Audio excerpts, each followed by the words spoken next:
I just found out my dead best friend's daughter might be my husband's, and he's saying she probably is, but that it's not what it looks like. I don't even know where to start. The past 6 months have been an absolute train wreck and it only seems to be getting worse. My 33F best friend since elementary school, who I'll call Alice, passed away in February from cancer. She had a 2-year-old daughter who went into the custody of her mom after she passed away, who I'll call Alexis. Last month Alexis showed up on our doorstep unannounced, telling my husband, 36M, he needs to take responsibility for his child and either take custody or start finally paying child support. She says that Alice had told her when her daughter was born who the father was, but didn't want anything to do with him. To answer the inevitable, Alice was a traveling nurse and made a lot of money, which is the only reason I can think of for why she didn't go for child support. During this conversation my husband had the worst panic attack he's ever had, so we had to end the conversation before I could get more details. My husband's story is, I don't even know. He said that Alice's daughter is probably his, but that it isn't what I think. Almost 3 years ago we threw a large housewarming party as we just moved into our dream home, after I finally finished residency and was set to make real money for once. Alice was in town and set to be at the party, but I was called into work before she got there. I didn't get back till after 3 a.m., party was winding down, my husband was passed out upstairs, and Alice had already left the party, which at the time I did find strange as we hadn't seen each other in months, and I thought she really would have wanted to see me as well. My husband claims he woke up in the middle of the night to Alice on top of him, but he passed out again before he could say anything. He claims he never told me because he was worried I wouldn't believe him, which I really don't know if I do. He showed me some texts he sent his best friend the next day asking for his advice about him thinking someone SA'd him, but if he cheated he could have had that conversation as evidence, especially since he never said Alice specifically. Ever since the party he has been very distant with Alice, and after she had her daughter he would even find excuses not to be around the house when she would visit at all. I don't know if that's because he cheated, or if Alice did actually SA him and this was his trauma response? Honestly Reddit, I don't know what to do. I've known Alice since we were children and she had never come across as that kind of person. But I've also known my husband for over a decade and he's not once ever given the inclination of a cheater. He's an attractive guy and I've seen the looks he gets at the gym and he's never even given more than a glance. What the hell should I do? How do I figure out what the truth is here when Alice isn't even around to defend herself? She never even implied she liked my husband, let alone wanted to sleep with him. I told my husband he needs to get a DNA test before anything is decided on the child's part, but in the meantime he needs to move out while I think about what I'm going to do here. Relevant comments. Commenter, did Alice change behavior after that night? Anything at all? OP, not that I noticed. She'd always been at least a little standoffish towards him as she thought I could do better. The first time she visited after she gave birth, she asked where he was since he wasn't home, for the first time, but she never asked again after that. Commenter, obviously DNA test. His story does sound wild, but he wouldn't be the first. Is he someone who tends to drink a lot at times and black out? OP, not at all. He rarely drinks and generally only at parties, which at our ages are few and far between. He works a tough and stressful job, so I figured once he was buzzed he laid down and fell asleep, not that he had drank more than normal or anything like that. Commenter, would she be the type of person to sleep with her best friend's husband consensually? OP, I don't know, and that's part of the problem I guess.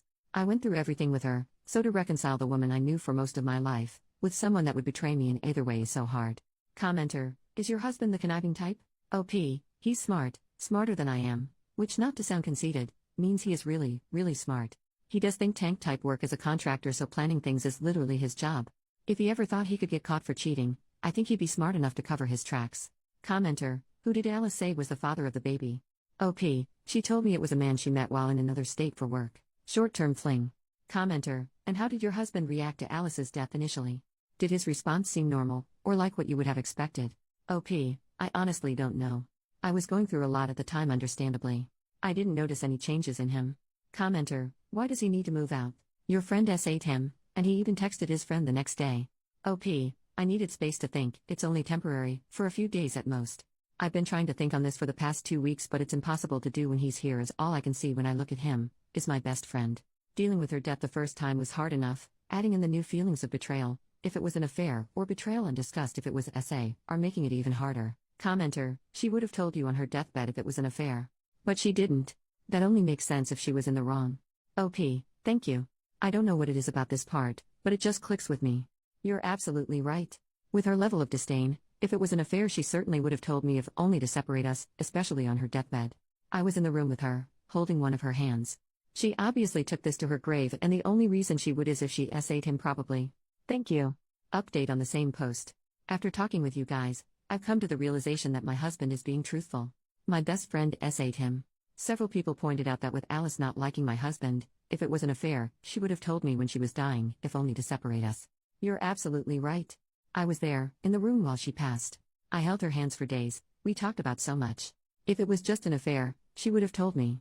But if she essayed my husband, she wouldn't have said a word. That's the type of thing horrible people take to the grave. I've also come to the realization that I made a terrible mistake asking my husband to leave for a few days while I gather my thoughts. Not to make excuses, but losing my best friend to cancer, a long cancer fight at that, was brutal.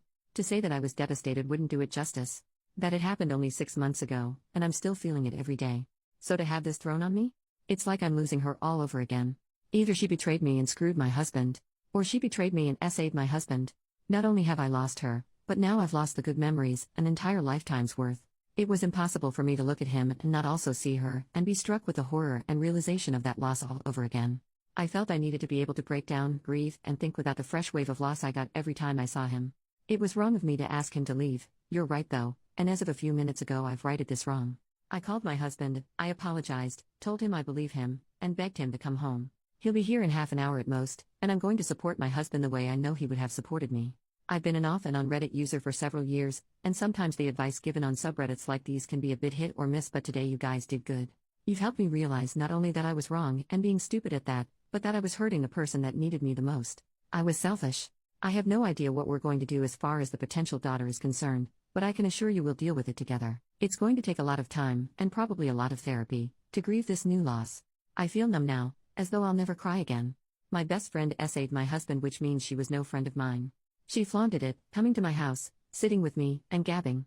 She brought her child here trying to rub it in his face right in front of me. She tortured the man I loved, and I was an unknowing party to it. I feel sick to my stomach over how many times she came over, just to hold it over him. I'm honestly at a loss on how to make that up to him. If you all have any ideas, please feel free to give them to me. I think I'll need all the help I can get. Tomorrow I'm going to take a leave of absence from work, just until we can figure out our next steps and we can get our heads on straight. Thank you everyone. Update, 7 months later. I've received a lot of messages asking for an update, so I've decided to finally sit down and write one out. As you can imagine, after the train wreck that was thrust upon us, this update isn't likely to answer any of your questions, only present a few more. I want to start by telling you all that I love and trust my husband. My reaction to ask him for space to think in retrospect was wrong. But at the time I didn't know what to think. It was a combination of losing my best friend again, and also the fear that I was losing my husband, that sent me spiraling. Again, it was a mistake to ask him to leave, and I did rectify that in the end. Now for the update. As mentioned in the original post, I did take a leave of absence from work, and we spent a long time just being together. Talking, reaffirming our love for one another, and figuring out what to do next. We of course spoke with a lawyer, and my husband was very adamant about not having anything to do with the child, but was willing to offer financial support as needed. So we agreed to do a DNA test immediately to prove paternity, and then go from there. Didn't know you could buy tests on Amazon, but with only a few weeks processing it was the easiest path forward since Alexis lives hours away. To everyone's surprise, Alice's daughter is not my husband. We ended up testing twice, both very definitive. The first test we performed ourselves as mentioned, and another after Alexis refused to believe the first test, and took my husband to court for child support. For a single second this whole thing made me second guess if my husband was essayed, that this could have been her way of forcing my husband to admit to an affair. But after talking with Alexis, I don't think that was the plan. Alexis says that Alice told her my husband was the father under strict confidence, demanding that she never, ever tell me or my husband. We were only ever to be told if Alexis died before Alice's daughter was old enough to take care of herself, so that she wouldn't end up in foster care. The only reason Alexis came to us then instead of keeping that secret, is because Alice's life insurance wasn't being released yet and she was out of options. She also felt I should know my husband and her daughter had had an affair. This all reaffirms in my mind that Alice did essay my husband, with the expectation of getting pregnant with his child. She obviously had other partners at the time since one of them fathered her daughter, but no one knows who. It's clear to me that Alice believed it was my husband. I did suggest Alexis upload a sample to Ancestry, see if any matches pop up, but as Alice traveled all over for work I don't know that anything will ever come of that. In truth, I've washed my hands of the situation. Alice did enough damage and I don't particularly plan to be around for any more. My husband and I have gone through a lot of counseling and will likely continue for a while.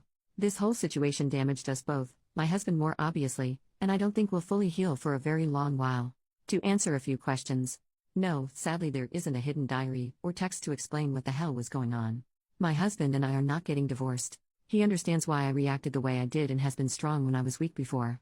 I've spent the past 7 months being strong while he was weak, so we're considering the whole thing even. We are still madly in love, and plan to be together for a long time still. More on this. No, we will not be adopting Alice's child. If she had been my husband's, we would not have been adopting the child. Ultimately I thank Reddit for setting me straight. There was a massive outpouring of support and corrective advice. To say I got a slap in the face would be a descriptive but apt way to put it.